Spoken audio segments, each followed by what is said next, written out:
What's up, everybody? Today we're going to take a look at another Loco and Caboose combo from Bachmann. So here you can see the Locomotive decked out in CSX, as well as a CSX Caboose. Beyond that, it's a pretty basic and plain box.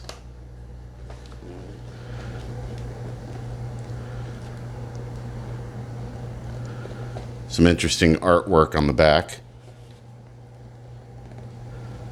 And a little write-up about Bachmann. So I'm going to open this up. And while I do that, here's a quick little minute, like super brief synopsis of CSX.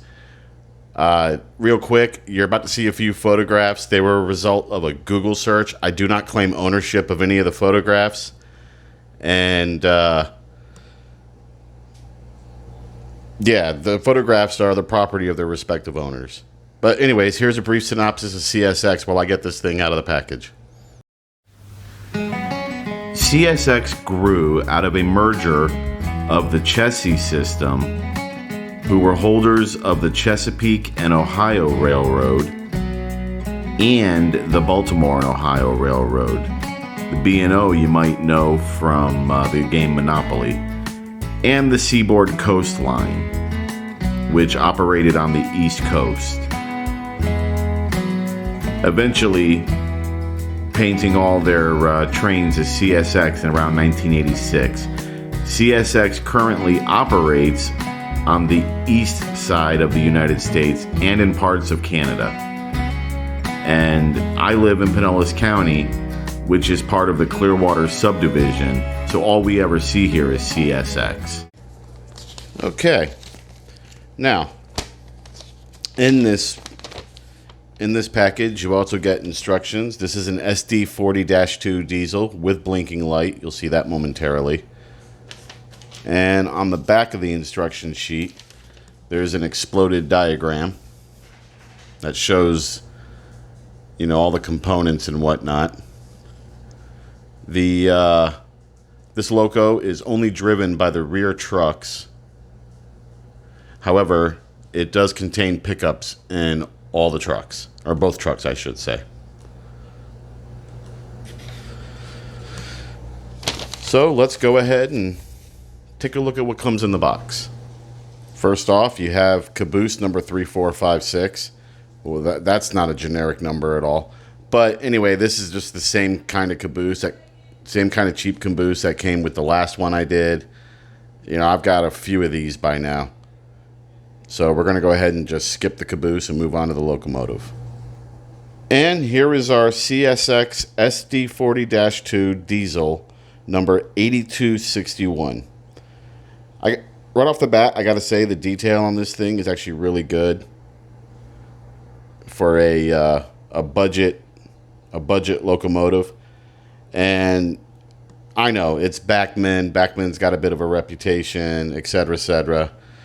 But as long as I can keep finding these packs for really good prices on eBay, I'm going to buy them. Now, this locomotive comes with some features. Let me give it some power here. Just enough to keep it from moving but light up. There we go. If you look at the front here, the cab lights up, as well as the number plates or whatever. And we have a strobing light on the roof. That's a feature I kind of like. And another thing this locomotive has, if we go to the back here and I switch direction, it's got directional lighting. I actually really like that.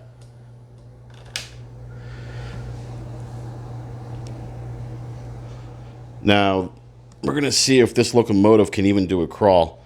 Now, please be reminded, my track, not the best in the world. And I'm using Hornby controllers. So I would imagine with a better controller, I could get a better reaction from this. I'm slowly turning up the power on it.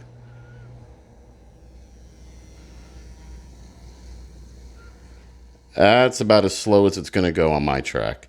I'm sure it would do better on somebody else's.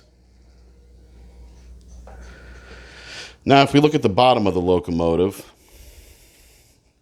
you can see that it's only driven by the rear. The front is free rolling, but there are pickups on both ends.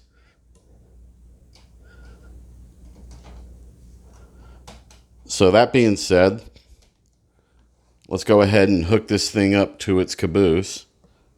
Just got to make sure it's on the track here. And it does use horn couplings, which eventually I will change. But until I do, these will do fine.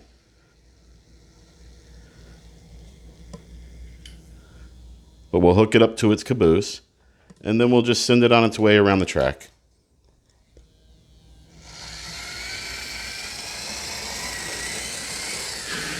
As you can see, it moves fairly well. I do not have the controller turned all the way up. But let's say we hook some rolling stock up to this thing and have a little fun. Okay, so what we're going to do, we're going to run my Santa Fe switcher with a little bit of rolling stock attached to it.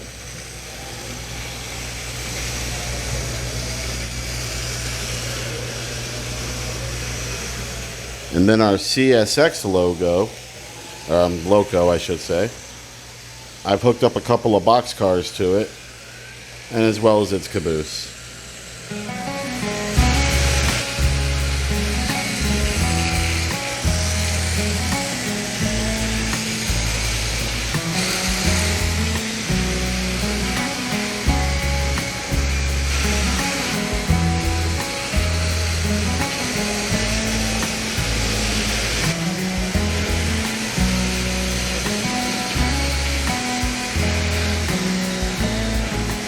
Now, like I said, I live in Pinellas County, Florida, which is part of CSX's Clearwater subdivision. And all we ever see here is CSX. And the CSX trains we see here are always pulling hoppers or tank cars. And rarely a boxcar or two. So I think I'm going to have to pick up some of those for this locomotive. But overall, I'd say this is a pretty good locomotive, especially for a value loco. Anyways, that's it for today. I want to thank you all for watching. Please remember to play with your kids. And as always, I'll see you next time.